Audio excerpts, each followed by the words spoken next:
तो हम मॉडल पढ़ रहे थे। मॉडल में जो है आपको जो मेन है वो तो मैं आपको पढ़ा दिया।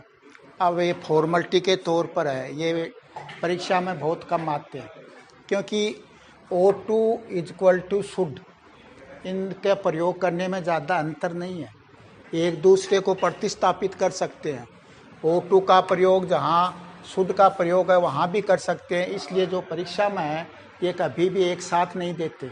हाँ, उस समय देते हैं जब आपके खालिस्तान के बाद में टू आ गया और आगे ऊपर आके उसमें ओट लिखा है तो आपको केवल ओट ही भरना है, टू तो उसमें ऑलरेडी भरा हुआ है, इसलिए आपको इसे केवल इतना ही भरना है। अगर उसमें शुड नहीं होगा फिर ये दोनों एक साथ नहीं दे सकते।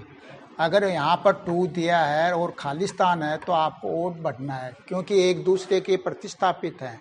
तो इनका प्रयोग जो है मोरल ड्यूटी के लिए भी होता है, शुड का प्रयोग भी मोरल ड्यूटी के लिए होता है, तो दोनों एक दूसरे को प्रतिस्थापित कर रहे हैं, इसलिए दोनों एक साथ नहीं आते। जैसे you ought to serve your parents, अगर आप यहाँ मान लो उसमें वो नहीं है तो यहाँ पर आपको शुड का भी प्रयोग कर सकते हैं अगर उसमें ought टू नहीं है तो, ठीक है। You ought to obey your elder brother, ये आपकी मोरल ड्यूटी है, तो इस प्रकार के वाक्य इसके अंतर्गत आते हैं। एडवाइज या सजेशन, सलाह या सुझाव, you ought to do exercise daily, आपको हमेशा जो है एक्सरसाइज करनी चाहिए। You ought to go for morning walk, तुम्हें हमेशा जो है मॉर्निंग वॉक के लिए जाना चाहिए। तो इस तरह के वाक्य आते हैं इसमें। ought टू आपके परीक्षा में अब तक तो पूछा नहीं है और आगे मुझे लगता भी नहीं है कि पूछेंगे, ठीक है। ऐसे यूज टू, ये एक सेमी मॉडल है, ये इसका प्रयोग जो है पास्ट हैबिट के लिए किया जाता है, भूतकाल में जो आदत है उसके लिए।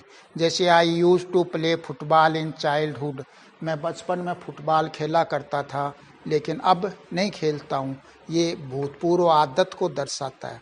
और भूतपूर्व आदत के लिए आपके के वुड का भी प्रयोग होता है, लेकिन यहाँ पर आपको टू दे दिया, अगर उसमें वुड नहीं है यूज्ड है तो आपको यूज टू का ही प्रयोग करना है, न कि वुड का। He use to take tea when he was young, जब वह हुआ था तो वह चाय पीता था, लेकिन आप बुढ़ापे में क्या है खांसी वगैरह कफ वगैरह के लिए चाय नहीं पीता, ये भूतपूर्व आदत को दर्शाता है।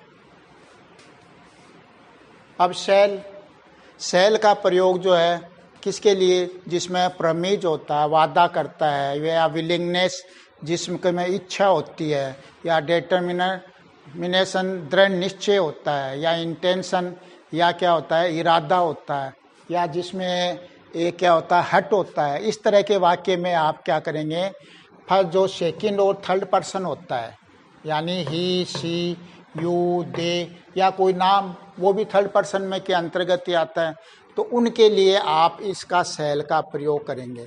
जैसे आपको टेंस में पढ़ाया था आई और वी के साथ सेल का प्रयोग होता है, लेकिन जिन वाक्यों में ये आ जाता है, वादा आ जाता है, या आपकी क्या है इरादा होता है, या दृढ़ निश्चय होता है, या इंटेंशन, इस तरह के वाक्य में आपको ही या शी यू दे के साथ सेल का प्रयोग होगा, उल्टा होगा।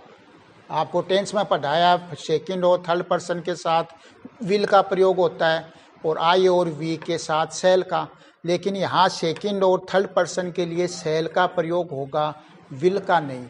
क्यों होगा, क्योंकि आप ये मॉडल का काम कर रहे हैं, इनमें क्या है वादा है या इच्छा है या दृढ़ निश्चय है या हट जैसी भावना आती है, ऑब्स्टाइन जैसी, तो उनमें आपको क्या करना है उल्टा प्रयोग करना है। मॉडल में ये आते नहीं हैं, आते हैं तो उसमें आपको देखना है ऐसा उसमें है क्या, प्रमीज है क्या, या विलिंगनेस है, या डिटर्मिनेशन है, या थ्रेटनिंग है, इस तरह के वाक्य होते हैं, उसमें आपको उल्टा प्रयोग करना है, ठीक है। जैसे he shall give you a watch, तो इसमें वादा हुआ है तुम्हें घड़ी देगा, तो पक्का देगा, उसमें क्या है वादा दर्शाता है। मोहन शैल बाई ए बाइक, उसमें मतलब क्या है विलिंगनेस है, उसकी इच्छा है कि वो मतलब बाइक खरीदने का इच्छुक है, खरीदेगा निकट भविष्य में। राम शैल get good marks in exam, तो इसमें दृढ़ निश्चय है वो अच्छे अंक प्राप्त करेगा, मतलब उसके लिए वो तैयारी कर रहा है, तो इसके लिए आपको क्या करना है, इनमें सेल का प्रयोग करना है। ऐसे ही विल है, तो आई और वी के साथ हम किसका प्रयोग करते थे, सेल का, तो यहाँ पर प्रयोग करेंगे विल का उल्टा। जैसे आई विल बीट यू, मैं तुम्हें मारूंगा या पिटाई करूंगा, तो इसमें क्या है, ये थ्रेटनिंग है, धमकी दे रहा वो। ऐसे promise we will go to Jaipur tomorrow, तो इसमें ये वादा है कि हम कल जयपुर जाएंगे, या दृढ़ निश्चय भी कह सकते हो कि कर रहे हैं। तो इस तरह के आपके जो मॉडल है करीब करीब जो है पूरे हो गए। अब है डेयर टू और नीड नोट, ये बच्चे हैं, ये कल मैं आपको बता दूंगा, ये भी परीक्षा में वैसे आते नहीं हैं, ठीक है। एक वुड, सेल का तो पास्ट टेंस शुड आपको बता दिया, और विल का वुड और आपके डेयर और नीड, ये आपके 9th में तो है नहीं, 10th में भी बहुत कम देते हैं, आज तक परीक्षा में दिए नहीं, फिर भी आपके जो है जानकारी के लिए ये तीनों कल बता दूंगा, ठीक है। और आपका मॉडल का चैप्टर ख़त्म हो गया, और अब है ना 1-2 दिन में आपके जो है ना चैप्टर वो शुरू करेंगे। आप किताब खरीद लेना, नहीं खरीदी है तो पुराने अभी खरीद लेना या भैया बहन से ले लेना। अगर नहीं खरीदी है तो भी मैं आपको एक पैराग्राफ लिख के फिर नीचे समझा दूंगा, और उसका आपको हिंदी अर्थ भी करना है और समझना है, ठीक है।